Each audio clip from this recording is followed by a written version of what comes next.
Hello friends, Ganesh Chaturthi કે નિમિત્તમાં આપણે બનાવી છીએ ચૂરમાના લાડુ. આમાં મેં દરદરો લોટ લીધો છે ઘઉંનો. 2 કિલો ઘઉંનો લોટ લીધો છે. એમાં 250 ગ્રામ ગાયછાપ બેસન નાખ્યું છે. ચણાનો લોટ 250 ગ્રામ ચણાનો લોટ નાખેલો છે અને તેલનું મોણ નાખેલું છે. તેલનું એટલું મોણ નાખવાનું કે લોટ આ રીતે વળી શકે એટલું તેલનું મોણ નાખવાનું. પછી એનામાં પાણી નાખીને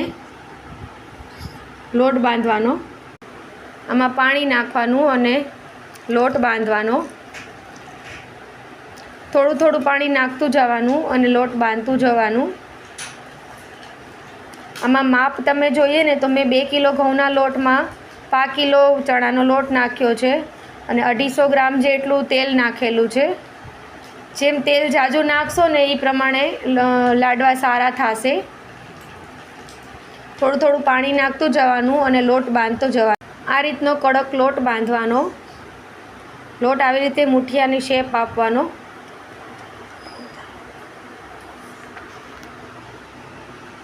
આ રીતે મુઠિયા આ રીતે વળી જાય ને એ રીતનો કડક લોટ બાંધવાનો.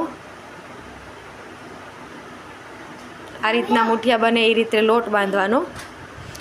જેટલો લોટ બાંધેલો છે બધાના મુઠિયા વાળી લેવાના. પછી આપણે તેલમાં તરીશું.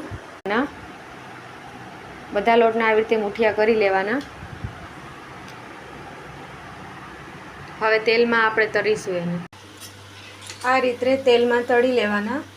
ધીમા આંચ ઉપર તરવાના. એટલે 7 થી 8 મિનિટ લાગશે તરાતા. ધીમા તાપ ઉપર તરવાના.